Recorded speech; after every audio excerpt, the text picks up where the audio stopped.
Yo, c'est Vega et bienvenue pour la Digi-Review de l'épisode 36 de Digimon Beat Break. Un épisode qui était bien. Ça développe les gifts. Bon, je m'attendais à une méga, parce que je me disais, on approche de la fin de l'arc. Puisque tout ce qui se passe est quand même tout au moins intéressant, puisque le président Wong est enlevé et doit faire un discours pour révéler à l'existence des Digimon au monde entier.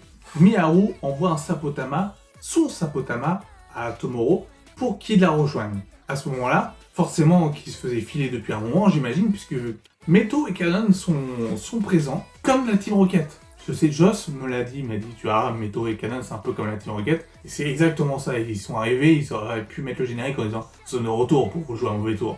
C'est exactement ça.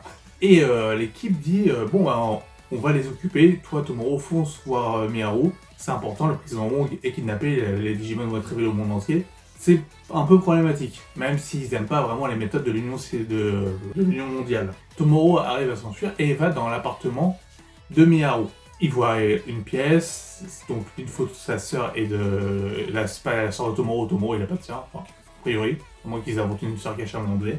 Il voit une photo. Cette photo, c'est une photo de Miharu et de sa sœur. Et ils vont dans la chambre de Miharu et ils se font téléporter dans le monde miroir. Et dans le monde miroir, ils voient Miharu qui est présente et qui explique qu'elle veut donner la liberté aux Digimon et la félicité pour les humains. Enfin bref, elle redit la même chose. Et elle est intriguée par Tomoro. Dans quel sens? Parce que est-ce que Tomoro lui rappelle sa grande sœur? Est-ce que Tomoro... Pourquoi elle est intriguée par Tomoro? C'est une question que je me pose. Peut-être vous pouvez me répondre dans les commentaires. Parce que pour moi, ils se ressemblent pas. Hein. C'est assez étrange. Miharu n'est pas contente parce que Tomoro refuse son offre de faire partie des gifts et de l'aider. Donc elle fait appel à son Digimon, enfin son Digimon entre parenthèses, hein. C'est pas son Digimon à proprement parler, c'est le Digimon de sa sœur. Mephismon. Alors Mephismon, c'est une évolution de la lignée de Wizardmon. Je l'apprends en même temps que vous, parce que je ne connaissais pas la lignée de Wizardmon. Alors pour ceux qui connaissent Wizardmon, c'est sûrement grâce à Digimon Adventure 01. Du coup, Mephismon, il met une branlée à Rose la Verdoriante qui est arrivée parce qu'elle suivait en filature Tomoro. À Kyo, qui était là, parce que Kyo, il suivait en filature la filature de Tomoro. Donc les deux étoiles sont là. Kaito et Onoka jouent le rôle du président Wong, ils se démerdent. Et Onoka dit bon, bah, si tu tentes moi aussi, on va rester allongés tous les deux, pépouze, et tant pis pour eux. Hein. Mephismon a un pouvoir quand même assez balèze, puisque bah, en gros, il peut annihiler des parties des Digimon, comme c'est ce qu'il a fait avec Murasamemon et Gekkomon, enfin l'évolution de Gekkomon, Monarchizamon. Tomoro arrive comme à toucher Miharu, à la prendre pour la main, et Miharu lui montre, je sais pas comment ça marche, hein, mais elle lui montre son passé. Donc ils ont perdu leurs parents tôt, sa sœur était là que pour l'élever. Elle commençait déjà, Miharu, à construire les gifts, mais pas pour les mêmes raisons. Un jour, sa sœur rentre et elle lui présente Wizardmon.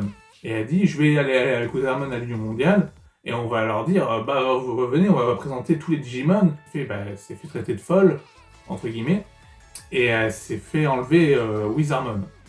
Donc elle est totalement dévastée, elle est en pleurs, elle est déprimée, les gens la croient pas, enfin bref, tout le monde dit qu'elle devrait prendre du repos, et c'est assez triste, puisque de toute façon, Miharu, elle avait plus qu'elle dans sa vie, au point où Miharu, dans le détour d'une ruelle, trouve Wizardmon en mauvais état. C'est-à-dire que l'Union mondiale n'est pas si mauvais que ça, parce qu'ils auraient pu le détruire, Wizardmon, mais non, ils l'ont jeté dans une ruelle. Je dis bon, de toute façon, il va courir dans une ruelle, mais bon, une ruelle pas loin de là où habite Miharu, comme par hasard. Il a besoin d'Impulse, Miharu lui donne, et Miharu, tout contente, rentre chez elle en disant « Hey, Onesan, enfin, ma soeur, j'ai trop retrouvé Wizardmon, c'est trop cool. » Elle ouvre la pièce de sa chambre, et elle voit, elle s'est donné la mort, quoi. Littéralement. Donc tu fais « Ah oui, quand même. » Donc, à ce moment-là, Miharu, elle sait pas quoi faire, elle comprend pas, etc.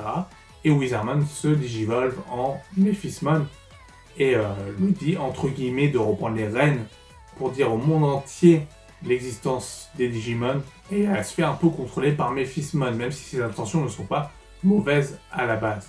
Et Tomoro et Gekkomon, du coup, à la fin, elle lâche la main de Tomoro. Théoriquement, Tomoro, s'il aurait voulu, il aurait tenu le poignet, il serait resté. Enfin voilà, tout ça pour dire que la preview de la semaine prochaine, c'est un combat encore contre Mephismon. Et est-ce qu'on aura une méga évolution? Je pense. On arrive à la fin de l'arc, vu qu'on a le passif de Miharu qui a été dévoilé, etc.